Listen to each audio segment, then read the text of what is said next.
we'll start with the session. The last session we have some technical issues on the first day, and we thought of continuing it on the second day, and some of the people were not attended on the second day, so we haven't done the last session, and the session is also not recorded yet. We will record it by today, and we will upload this session and the last week's session by tomorrow. Is it clear for everyone?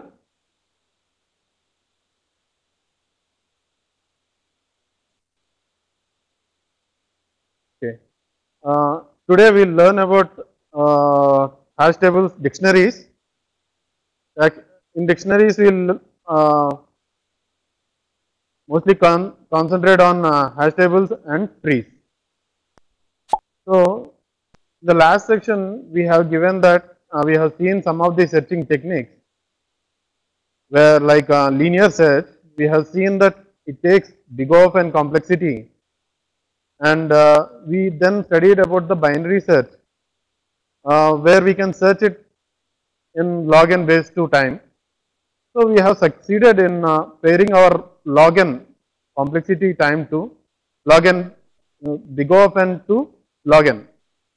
So, can we do design a better algorithm which can do the searching operation for us in big O 1? So, we will see, is there any data structure that exists that we can do in big O 1 complexity.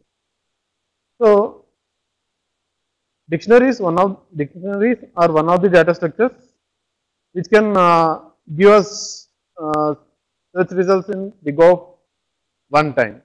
Okay. What is dictionary? A dictionary is nothing but an association of unique keys with some values. So, a key is binded to a value. So, if you see, if you consider our telephone directory, if then here we are saying the keys should be unique. If we are taking the telephone directory, we may have same names, where we can't enforce this condition like unique keys, because there may be names like Venkat, 5 different Venkats, and having their own phone number. Hello, Haitam, are you clear now?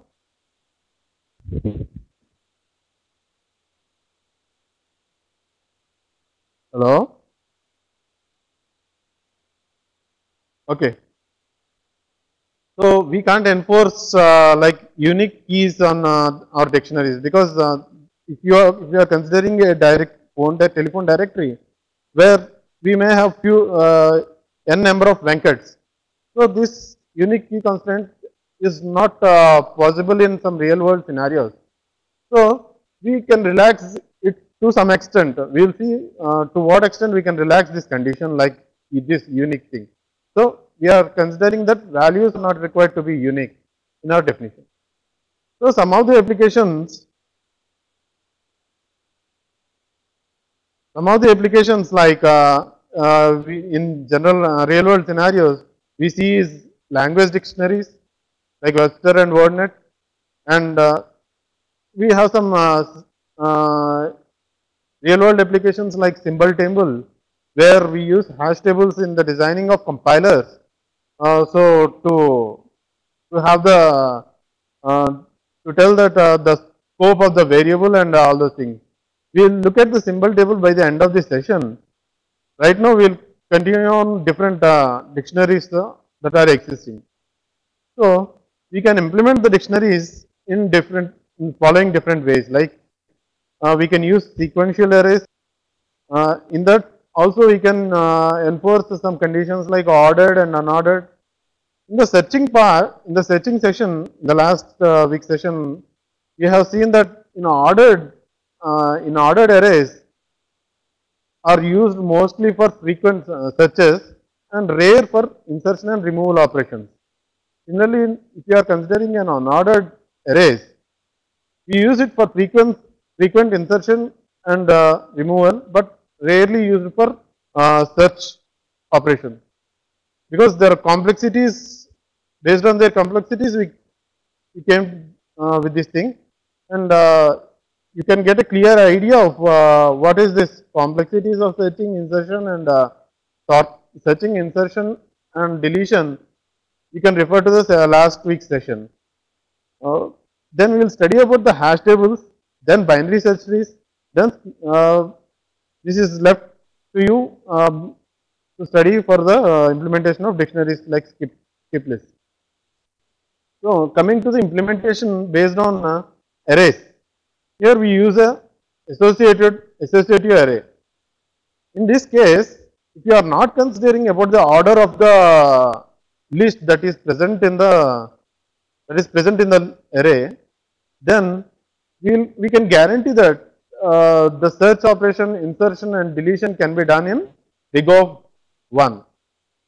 So if you consider order is necessary for this array, then insertion and deletion may take, in the worst case, may take big of n. So now we are considering an unordered associative array, which gives a complexity of big O of 1 for insertion, deletion, and search. So if you can do all these things in big O of 1 in an associative array, then what is the need for studying other structures like hash tables and binary search trees? So in the first session, we have seen some disadvantages of array. Those disadvantages also apply here, because if you consider this thing as a directory of a telephone directory, just a minute.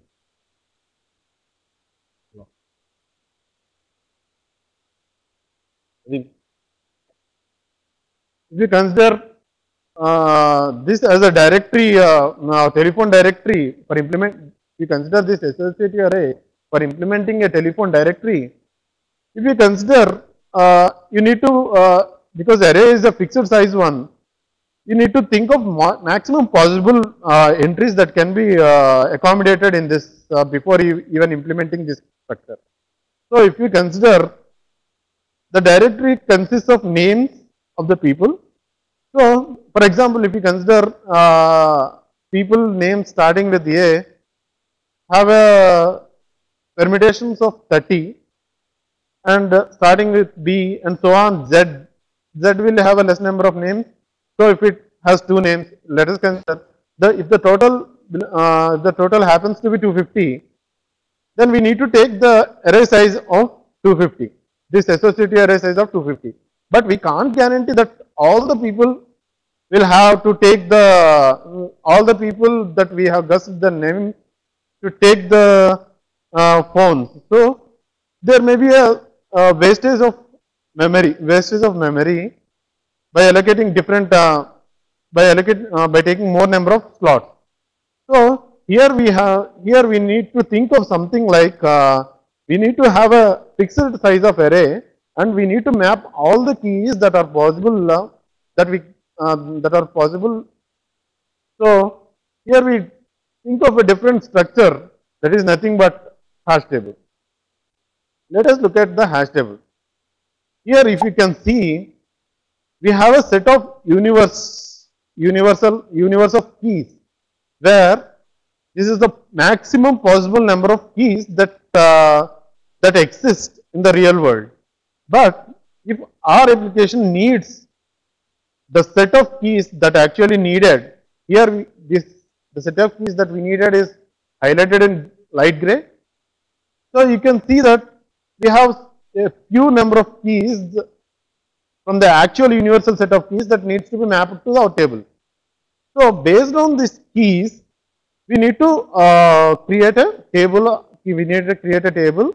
It's nothing but an array or a vector. Consider how can we limit this size? So in the real world scenario, if you take every data set will have a pattern. Consider if you are wanting to store wanting to build a dictionary which stores the student records of an educational society. So in an educational society, the education may start from KG to PG. So here we can store the records based on their ages. If you take the keys as ages, then we can limit our keys from suppose we consider starting age to be 5, then we can limit our age limitation to 30 or some 40. But our universal set is a natural numbers set because it may start from 0 and end in infinity. So here the pattern is, in this case of storing records of an education society, our pattern is from 5 to 30 or some 40 based on our PG requirements and all those things. So actually how the here we are mapping the set to a limited set of limited size of array or a vector. So how it is mapped? So here we will look at some terminology like this is the keys which actually we want to map it to our arrays hash table. So the basic and important thing that is mapping is nothing but the hash function. So we will represent the hash function as h of k, which is highlighted in red, and we'll the function that maps, we'll say it as hash function. Just a minute, please.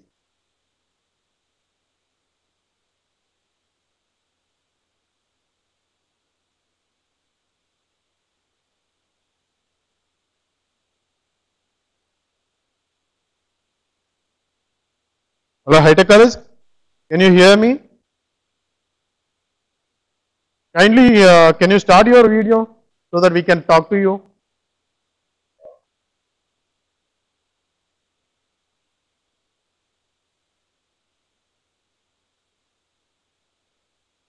High-tech college, can you start your video, please?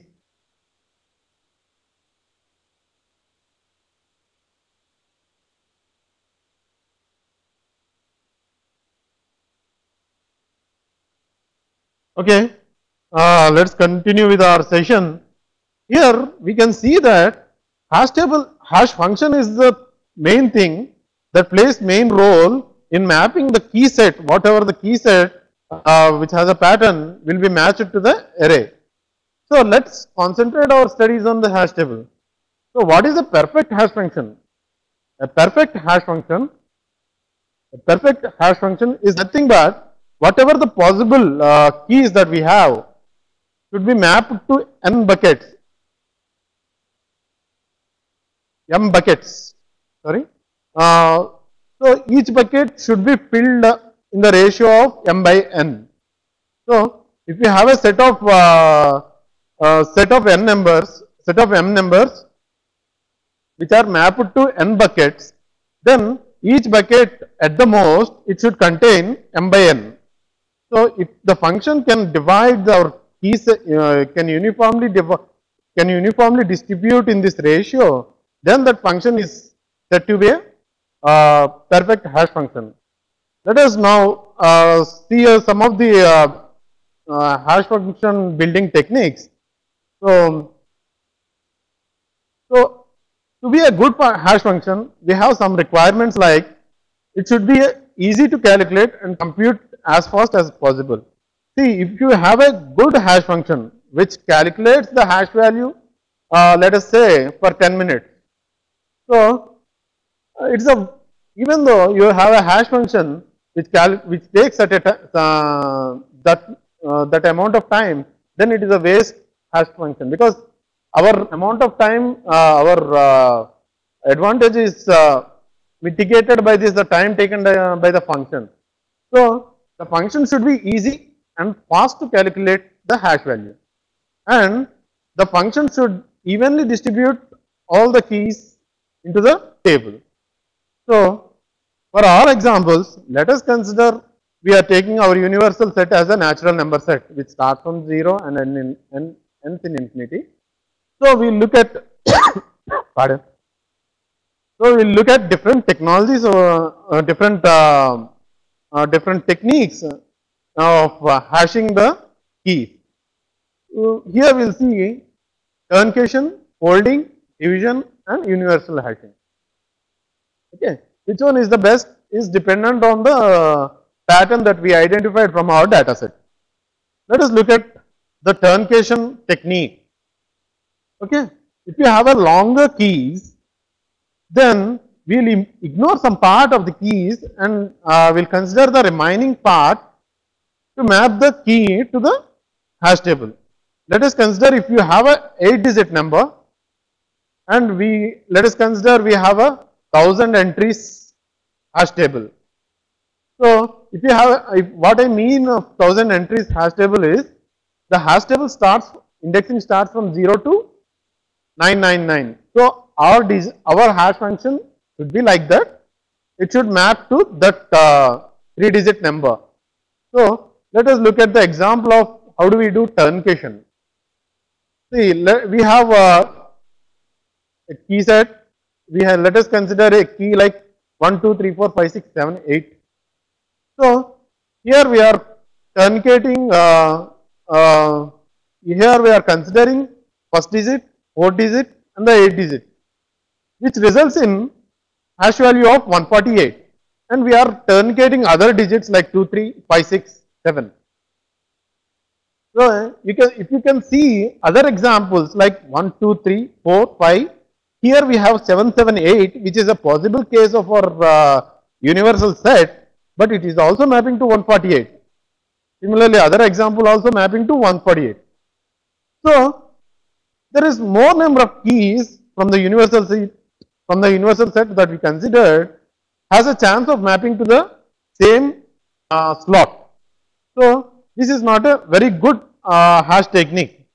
So it may be suitable for a few set of keys, but when we are considering a natural set of natural numbers as a set of keys, then it may be failed. It may have some disadvantages.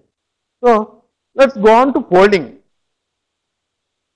Similarly, in the folding, we will break the key into certain parts, and we will have a sum of it to map the key to the table. We will consider the same example as we considered. Our key is 8-digit numbers, and the hash table size is 1000. Here we are breaking up into 3 parts. First 3 digits, second 3 digits, third 2 digits. Then we will add the 3 numbers.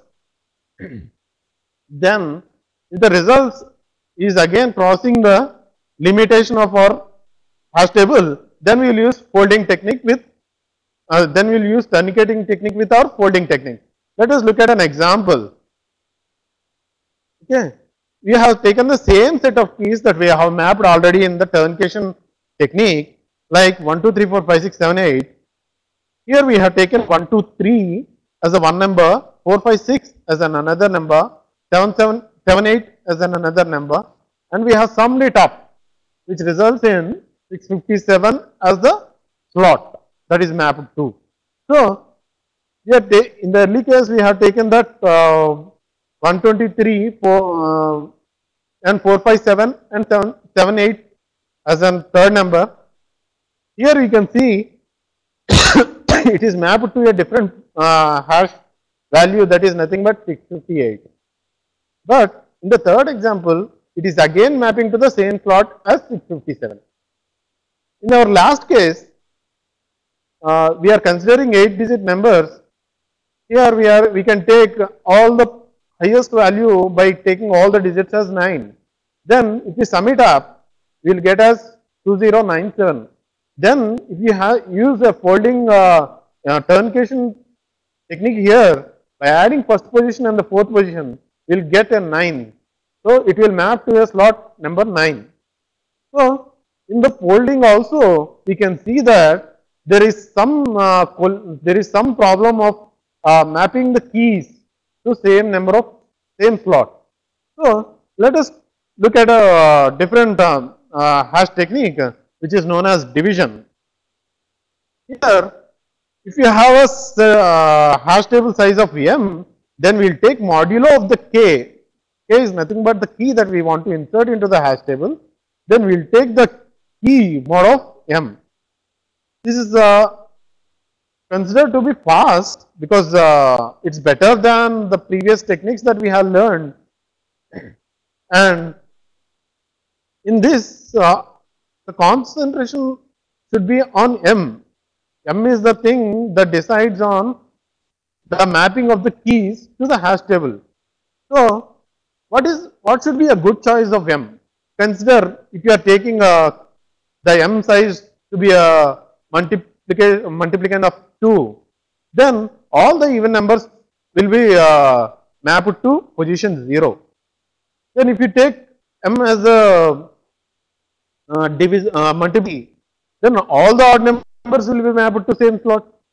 So, we should take M such that it should map uniformly all the keys to the table. So, we have a concept like primary keys, primary numbers, where the number is divisible by 1 and itself. So, the better choice for M is a prime number, and we need to see that the prime number should not be nearly equal to the, should not be close to the powers of 2, like 2 power 3 or something.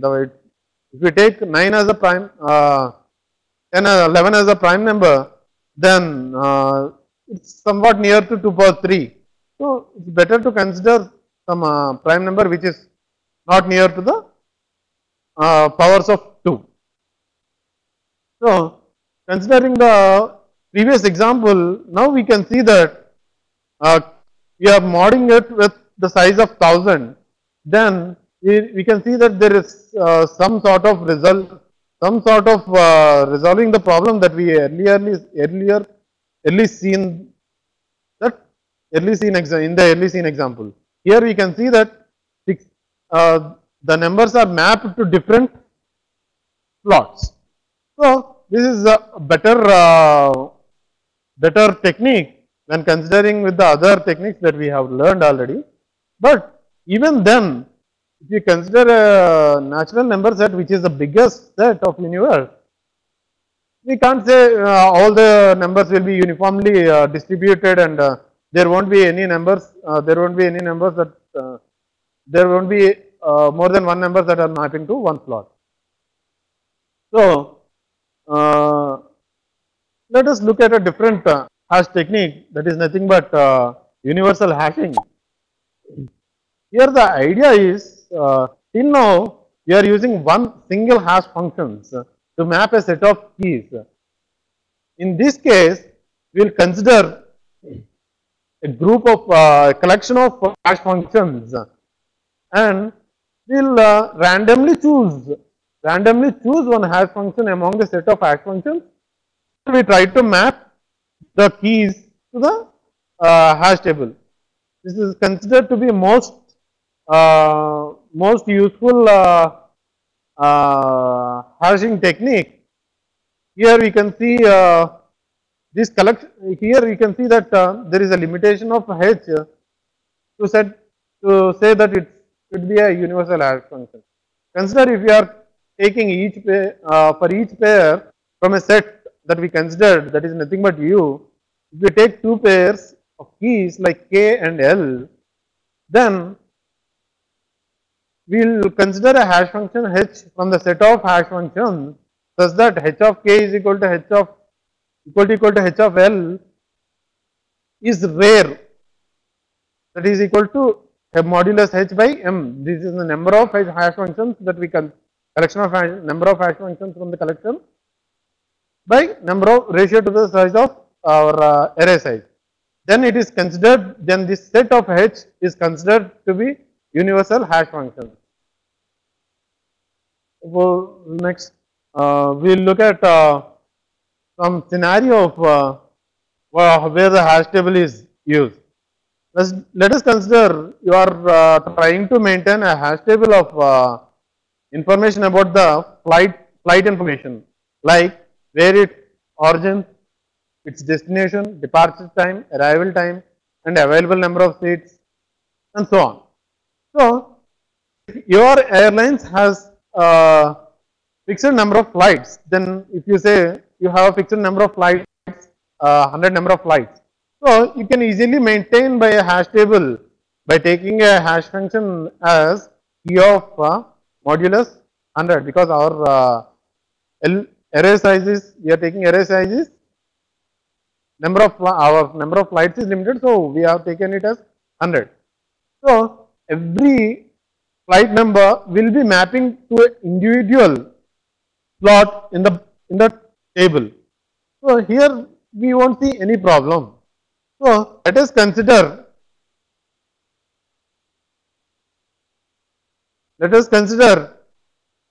same scenario of a traffic control system for all the airlines that are serving in an airport. So in an airport, we will be having a traffic control system where we need to control not only our flights but also flights coming from other countries also. So here we have, we can't limit our table size to 100 because we are not sure that we have a total number of 100 from all the airlines. So, but in the other case, on the other hand, we can't create a hash table of size that equal to the number of flights that are controlled by the control system. So we need to reasonably size out our hash table so that we can map all the flight details to a hash table. Here we use the division technique of the hash table, and we will see how it is done. In the same scenario, if you have a flight number of 123, then it is mapped to a hash table of size 100 as in the slot of 120. 123 is mapped to the slot of 23. So if you consider the above scenario, so let us look at the hash table animation now. I'll share my desktop, please.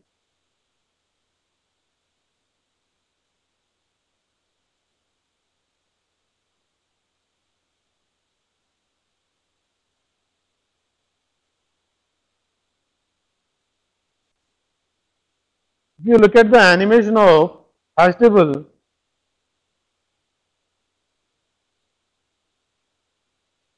here if you want to enter a flight number, like here we are considering for our animation of slots of 11. So if you consider our flight number as 12, if you want to insert it, here we can see that it is calculating, like value is given 12 and the table size is 12 here, and we can see that it is it's mapped to a position 0. So our flight details of 12 is mapped to slot 0. So if you try to insert another number, same number, the slot is already filled. So it is a problem of the hash table that we need to look at in the later slide. We can use the same, like if you want to insert 22, then it will take the value 22 and it takes the modulo of the table size and it is mapped to the position 10. Now let us look at our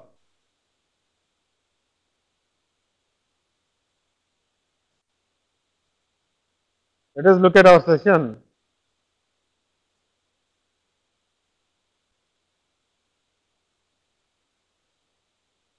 There are some problems with the scenario that we considered. As we said earlier, we need to consider a prime number as a size of the hash table. Here I am considering a prime number 109 as my table size, and I am trying to map the flight details based on the keys. So if you look at certain values, like if you see 123 is mapped to 14 here. So if you take some of the keys like 232 and 341, which are also mapped to the size, which are also mapped to the slot 14. So there is a problem even we are considering a good hash function and good size of array, good size of hash table.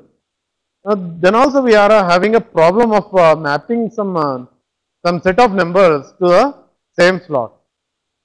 This problem is nothing but a collision.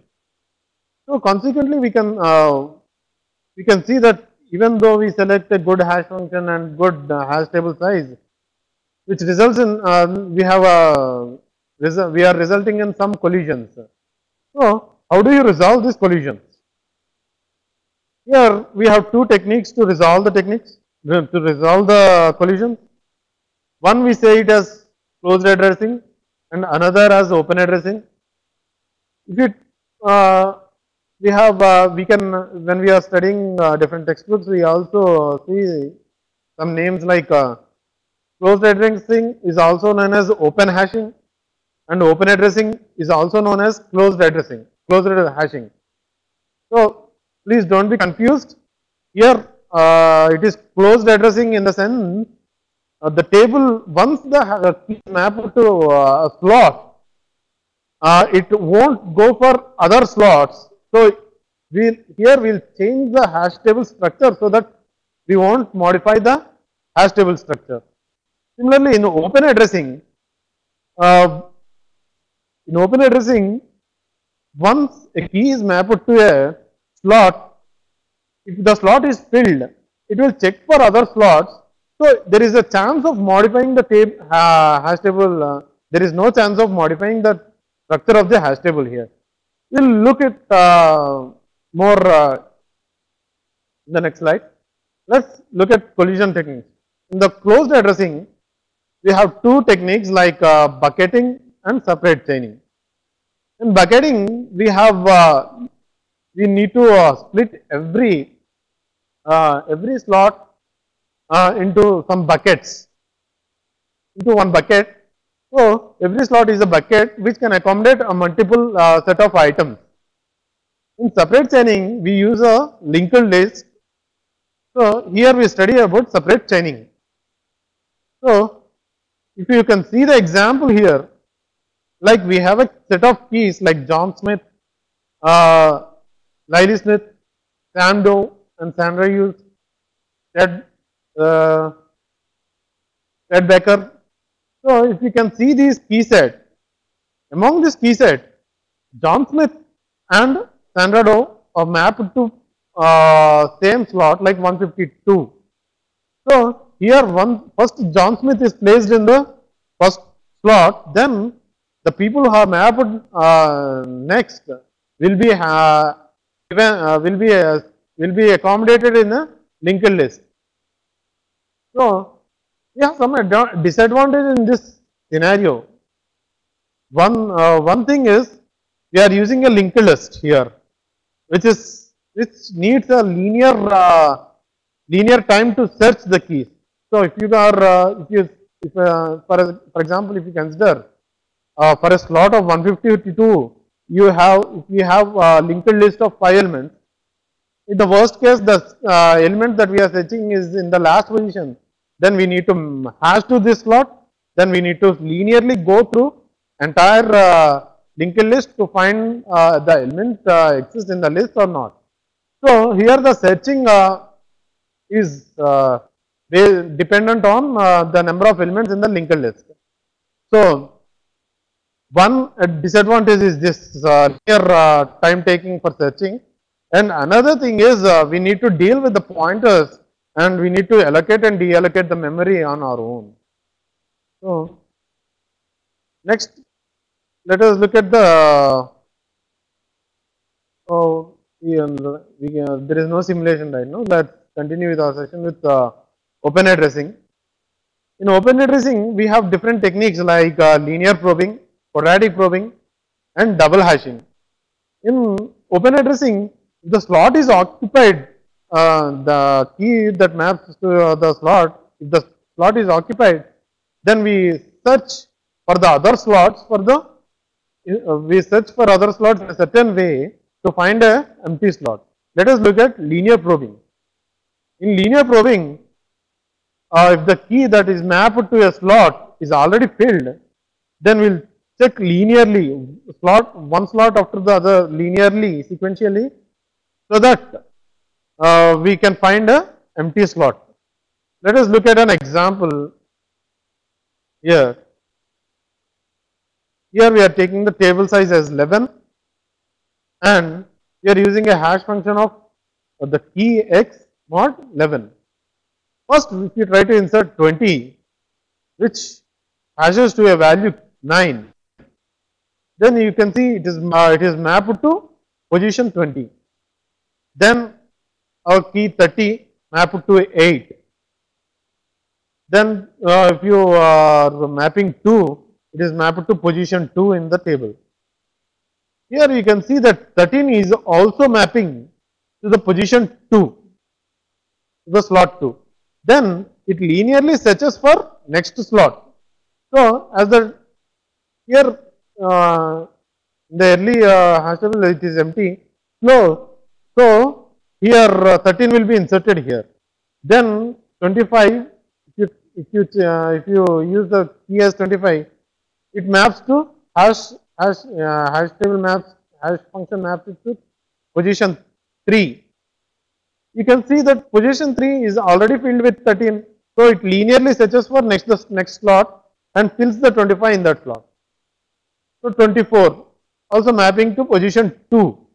So then it goes linearly as 13 is already filled, 25 is already filled, then it maps 24 to the slot 5.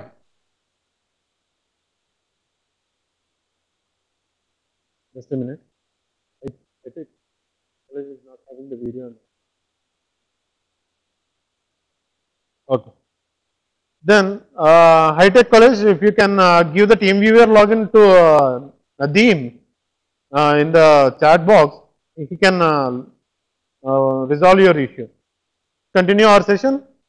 If you are trying to map 9 to the hash table, then it maps to a slot 9 which is already filled. Then it will check for position 10 which is already filled. Then so when it is end of this thing, it will again check from the starting position. So starting position of the table, so it keeps in the position 0. So if you carefully look at this example, you can see that while inserting a value like 24, which has to be mapped to the slot 2, but taking longer time to check for the available slot. So as more number of keys are mapping to the same slot, will take more time to find an empty slot. This is nothing. This form you can see these numbers which are mapped to the same slot are just clustering to a point, clustering to a area. We can see that all the values that are mapped to 2 that are accumulating at some area of the array. This is nothing but primary clustering. The primary clustering is nothing but the slots which are mapped to the same slot, the keys that are mapped to the same slot are continuously forming a cluster. So it is known as primary clustering. So in this case, if you are searching for 24, then it takes first it will find the hash value as 2, position 2. Then it will check here. It won't find the 24. Then it will go for the next slot. It won't find 24. Then it will go for the next slot. Then it won't find the 24. Then it will go for the next slot. So here the complexity is again becoming a dependent sequential sorting. So if you have a cluster of n size, that is considered cluster of 11 in the worst case. So it needs to check all the n number of keys that are existing in our slot. So it is again equal to the sequential amount of time. So what are the disadvantages that we have seen in the linear probing is, one disadvantage is it has a primary, it is suffering with primary clustering, and due to primary clustering we have long number of sequences and there are gaps between each clusters. So there is a possibility of in the worst case there is a possibility of searching sequential searching, and we'll get a big O of n complexity. So performance is, which results in a performance of searching, it is equal to the sequential search. Complexity will be equal to the sequential search. So we need to look at some more better algorithm which can resolve this issue. So we look at quadratic probing. In the early case, here when a slot is filled, we are searching for an empty slot in the next neighbor slot. Here in this case, we will take a jumps like we will take positions like 1 square, 2 square, and 3 square. In the previous case, we had taken h of k hash value plus 1, hash value plus 2, hash value plus 3 in the linear probing. Here we consider h, if the slot is filled, we will take it as h of hash value plus 1, hash value plus 4, hash value plus 9, and so on. Let us look at our previous example and how the issues are resolved. So if you are considering our quadratic probing and the last previous example, we have taken the same set of keys. Here 20 is mapped to position 9, 30 is mapped to position 8, and 2 is mapped to position 2, 13 is mapped to position 2.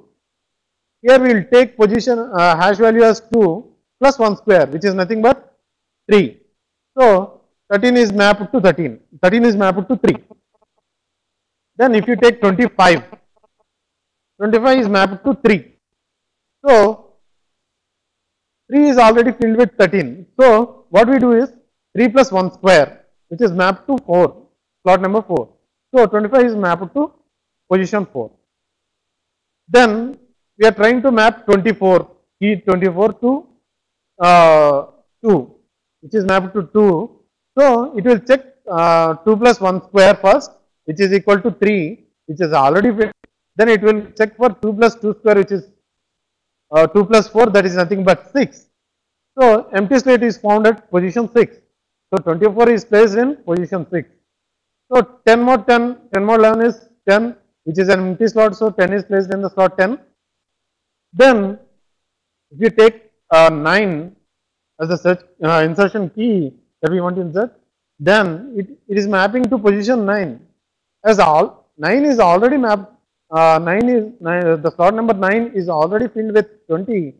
It will check for 9 plus 1 square, which is nothing but 10. You can see that it is already filled. So it will check for 9 plus 2 square, which is nothing but 13. So it will check 13. Here we can see that 13 in the sense 1. So here we are 10, 11, 12, 13, which is already filled. So it will check for 9 plus 3 square, which is equal to 9 plus 9. That is nothing but equal to 18. Here we have done 10 slots, 11, 12, 13, 14, 15, 16, 17, 18. So we find an empty slot at 7. So we have kept 9 here. If you keenly observe, you can see that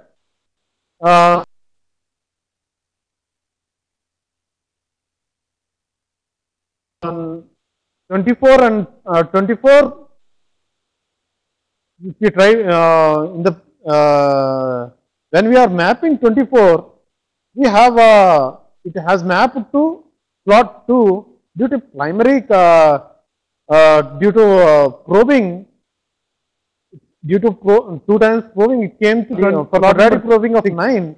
We can see that it is here accumulating at some point in the array. This is formed due to probing of keys that are mapping to 2 and keys that are mapping to position 9. So if we go on some other numbers, and we can see that there is some accumulation of number keys at some position of array. So we can see that this accumulation is done due to some values mapping to key and some keys that are mapping to 2 and some keys that are mapping to 9. So these clusters are formed due to different keys that are mapped to different slots. So this is nothing but as secondary clustering. So if you look at disadvantages of quadratic probing, we have successfully eliminated the primary clustering part, but we are coming up with a new problem known as secondary clustering. So secondary clustering is as we have seen that secondary clustering is the result of mapping of different keys to different slots, and they are accumulating at one area. So this is which is resulting in secondary clustering. So in the next, so we have seen quadratic probing, linear probing, and we have seen some problems like primary clustering, and we also seen quadratic probing, and which is also suffering with certain problem like secondary clustering. Let us look at some better algorithm for resolving the collisions. Let us look at it better algorithm. Here we can see that in both linear and quadratic probing, we use probing sequence which is independent of keys.